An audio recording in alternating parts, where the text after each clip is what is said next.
नमस्कार दोस्तों, मैं राहुल सूर्यवंशी स्वागत करता हूं आपका अपने चैनल में। और आज की वीडियो में हम बात करेंगे त्रिफला के बारे में। दोस्तों, मैंने पिछली वीडियो में बताया था कि आप कोई भी योग अपने लिए तैयार करते हैं, उसे ग्रहण करते हैं, तो उससे पहले आप त्रिफला का सेवन ज़रूर करें, ताकि जो आपके शरीर की मंजाई है वो अच्छे से हो जाए। ऑर्गन वगैरह है जो मतलब थोड़ा बहुत कम काम कर रहे हैं या थोड़ी बहुत उनकी सफाई हो जाए। और जो योग आप तैयार कर रहे हैं अपने लिए, अगर आप उसे ग्रहण करते हैं तो वह परफेक्ट काम करे आपके शरीर के अंदर। तो इसीलिए मैंने आपको बोला था कि आप त्रिफला ज़रूर ले, तकरीबन 7 दिन के लिए ज़रूर ले। वैसे तो इसकी कोई अवधि नहीं होती है, देखिए उम्र के हिसाब से। मैं ऐसा इसलिए बोल रहा हूँ क्योंकि साधु संत भी होते हैं जो बरसों से इसे ले रहे हैं। हालांकि राजी दीक्षित जी है, उन्होंने बताया है कि 6 महीने कुछ मतलब अवधि बताई गई है। शायद उन्होंने 6 महीने के लिए बोला है कि 6 महीने के पश्चात इसे नहीं खाना चाहिए, क्योंकि ये एक हैबिट बन जाती है, बार बार लेने की आदत पड़ जाती है और फिर व्यक्ति इसे छोड़ नहीं पाता है। मेरे साथ हुआ है, मैंने तकरीबन 2 साल तक रोज़ रात को लेता था। सुबह मैं त्रिफला नहीं लेता था, रोज़ रात को त्रिफला लेता था।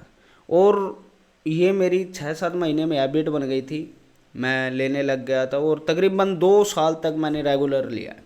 और हाँ, काफ़ी चीज़ें मुझे देखने को मिली, इसके जो चमत्कारिक प्रभाव है वो मुझे देखने को मिले। साधु संत होते हैं वो इसे अलग तरीके से लेते हैं, गृहस्थ वाले जो होते हैं वो अलग तरीके से इसे ग्रहण करते हैं, ब्रह्मचारी जो होते हैं वो इसे अलग तरीके से इस्तेमाल करते हैं। यहाँ तक कि बच्चों को भी यह दिया जा सकता है, परंतु उसकी मात्रा कम होती है और देने का भी तरीका बदल जाता है। यहाँ पर काफ़ी लोग पूछते हैं, मुझसे भी पूछते हैं। मैं लगभग जिसको भी योग देता हूँ, किसी भी प्रकार का रसायन देता हूँ, वाजीकरण योग देता हूँ या अन्य कोई ताकत की दवा देता हूँ, तो उसके साथ में त्रिफला ज़रूर देता हूँ। और काफ़ी लोगों का सवाल होता है कि आप से 2 बार 3 बार हमने दवा ले चुके हैं और हर बार आप ये जो एक दवा होती है त्रिफला, हालांकि उनको नाम वगैरह नहीं पता होता है, तो वो बोलते हैं कि इसे आप हर बार क्यों देते हैं। इसके बारे में मैं आपको एक कहानी के ज़रिए समझाना चाहूँगा। उपनिषद में एक जगह है जहाँ पर इसका वर्णन किया गया है कहानी का। कहानी कुछ इस प्रकार है कि एक शिष्य होता है और वो अपने गुरु के आश्रम में उनकी सेवा करता है। काफ़ी साल हो जाते हैं सेवा करते करते, और गुरु से एक दिन वो बोलता है कि मैंने आपकी इतने दिन सेवा की और आप आज उसका कम से कम फल दे दीजिए जितनी सेवा की है। तो वो बोलते हैं कि बताइए आप क्या चाहते हैं। तो शिष्य बोलता है कि मुझे ऐसा मंत्र चाहिए जिससे सब दरवाजे खुल जाए। ऐसे में गुरु जी जो होते हैं वो अंदर जाते हैं और एक पत्थर उठा करके लाते हैं और उस शिष्य को दे देते हैं और कहते हैं कि इस पत्थर को ले जाइए और बाज़ार में इसे जा कर के बेचना नहीं है, बस इसकी कीमत लगाना है। शिष्य बोलता है ठीक है। और गुरुजी बोलता है कि शाम को जब आप वापस यहाँ पर आओगे और इसकी अगर अच्छे से कीमत लगा पाए तो मैं आपको जो मंत्र है वो आपको बता दूंगा। अब शिष्य पत्थर को लेकर के निकल जाता है। तो जैसे सब्जी वाले की दुकान पे जाता है तो वो बोलता है कि ये पत्थर मेरे तोलने के काम आ जाएगा। दर्जी की दुकान पे जाता है तो वो बोलता है कि कपड़े के ऊपर रखने के काम आ जाएगा। घिसाई वाले के यहाँ जाता है तो वो बोलता है कि घिसाई के काम आ जाएगा। अन्य जो आजकल के ब्यूटी पार्लर हैं उनकी दुकान पर जाता है वहाँ पर, तो वो बोलते हैं कि एडी वगैरह नाखून वगैरह घिसने के काम आ जाएगा। लोहार के यहाँ जाता है तो वो बोलता है धार लगाने के काम आ जाएगा। अंत में वो एक जुआरी के पास जाता है और वहाँ पर वो पत्थर दिखाता है तो वो जुआरी बोलता है कि ये तो बहुत अमूल्य है, रत्न है, बहुमूल्य रत्न है, और इसकी कीमत का अंदाज़ा मैं नहीं लगा सकता। वो सारी जो घटना होती है वहाँ पर आकर के अपने गुरुजी को बताता है कि कोई इसका मूल्य नहीं लगा पाए, सब इसे अपने अनुसार इस्तेमाल कर रहे थे। बस झोरी जो था उसने इसकी कीमत के बारे में कहा कि इसकी कोई कीमत नहीं है, ये तो बहुमूल्य है, मैं इसकी कीमत क्या, यहाँ पर बड़े से बड़ा जो साहूकार है वो भी इसकी कीमत तय नहीं कर पाएगा। और गुरुजी ने कहा कि अब आप कान इधर लाइए, और कान में बोलता है कि ओम,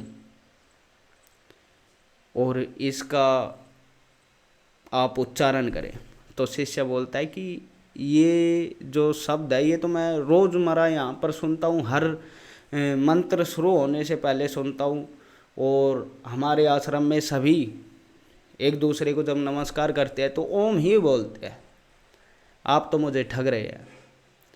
तब गुरु बोलता है कि जिस प्रकार इस पत्थर का अंदाज़ा कोई नहीं लगा पाया, केवल जो इसे जानने वाला था वो लगा पाया, उसी प्रकार आप नित्य प्रति इसे भजिए। आपको धीरे धीरे इसके जो इसके गुण हैं, चमत्कारी प्रभाव है, वो आपको मिलने शुरू हो जाएगी। ठीक उसी प्रकार यह त्रिफला है, ठीक सेम टू सेम उसी प्रकार यह त्रिफला है।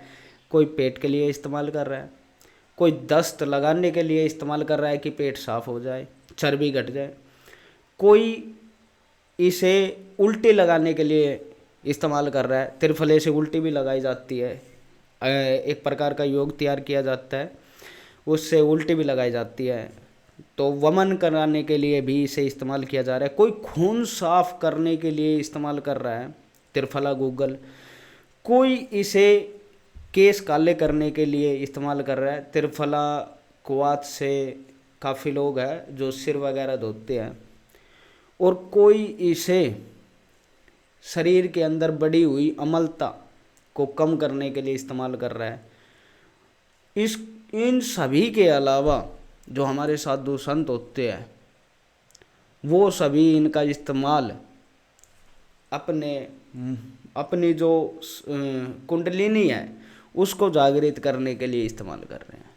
अर्थात चीज़ एक ही है त्रिफला, परंतु उसका इस्तेमाल सबसे ऊपर तक हो रहा है। सबसे ऊपर तक कहने का मतलब ये है कि कुंडलिनी जागृत करने के लिए भी इसका इस्तेमाल हो रहा है।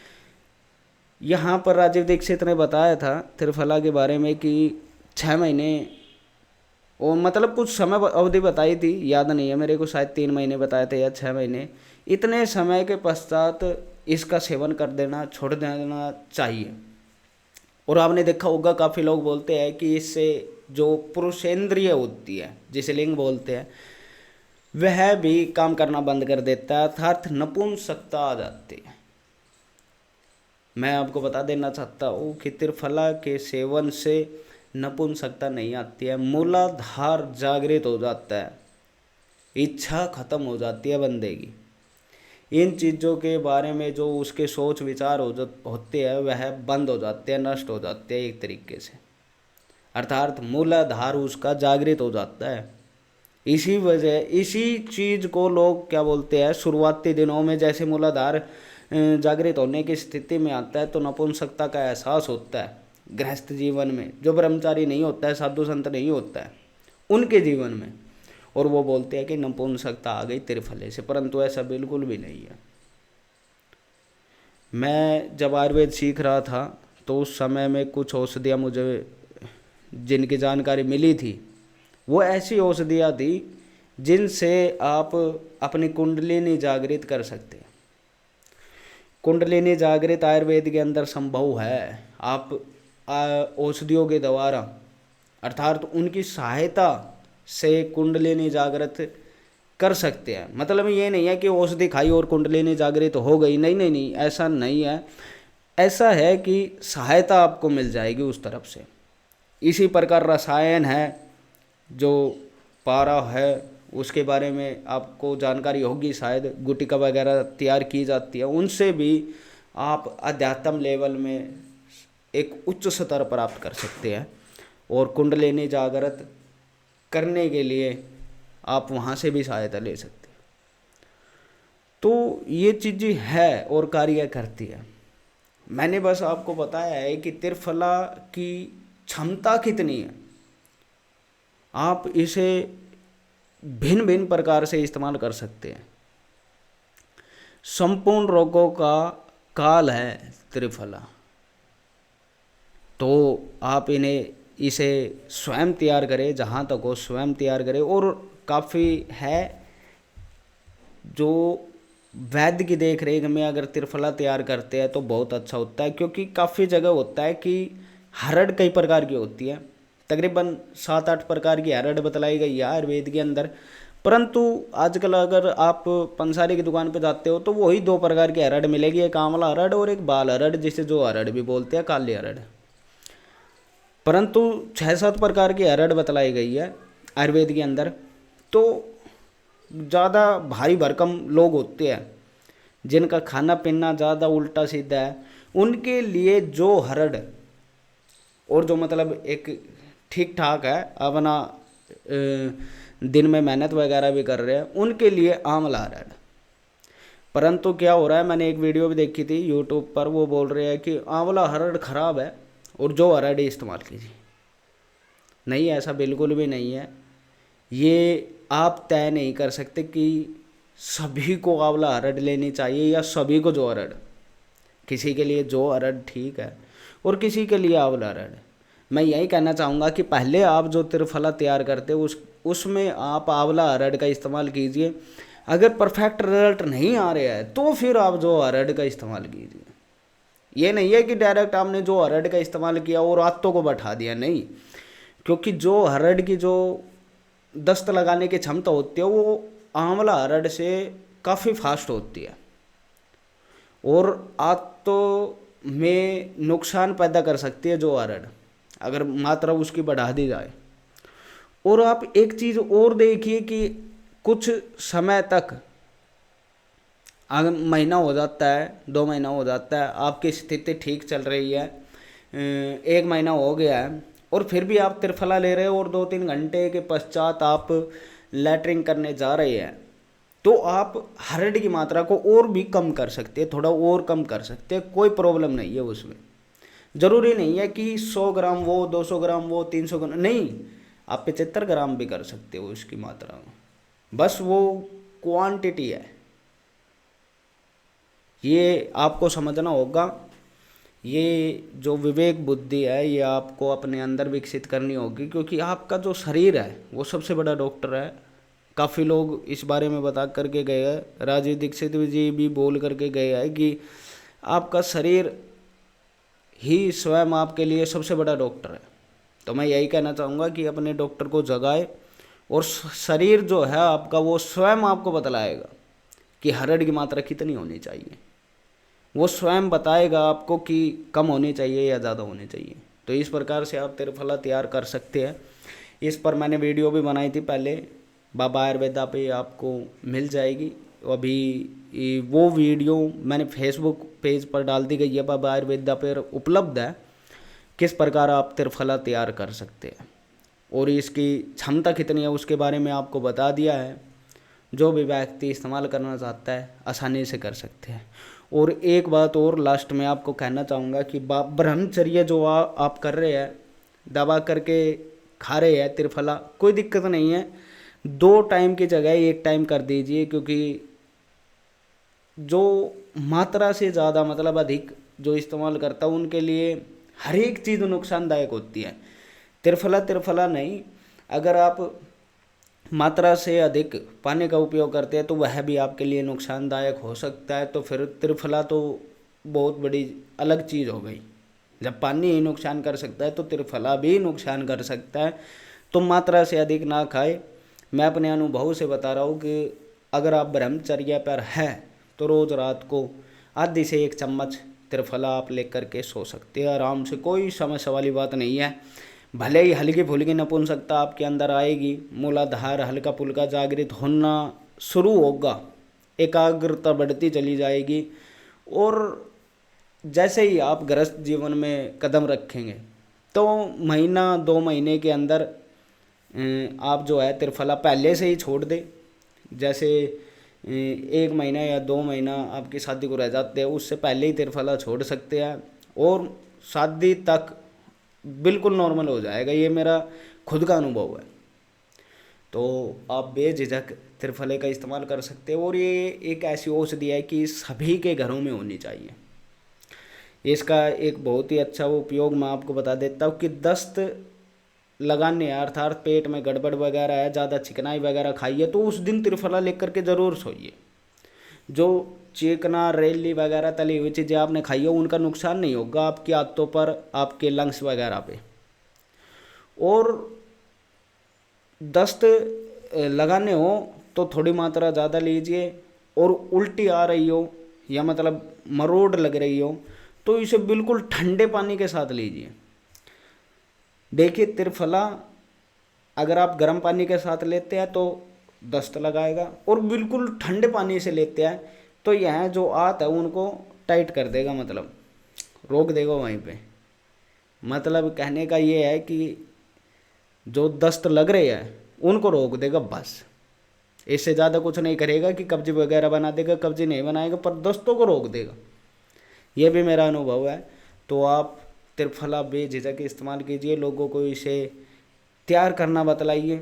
आपके घर के आसपास जो भी है जो सीखना चाहते हैं उनको बताइए और स्वयं तैयार कीजिए और लोगों को तैयार करना बताइए और उन्हें भी उपलब्ध कराइए। अगर हो सकता है तो उन्हें उपलब्ध कराइए।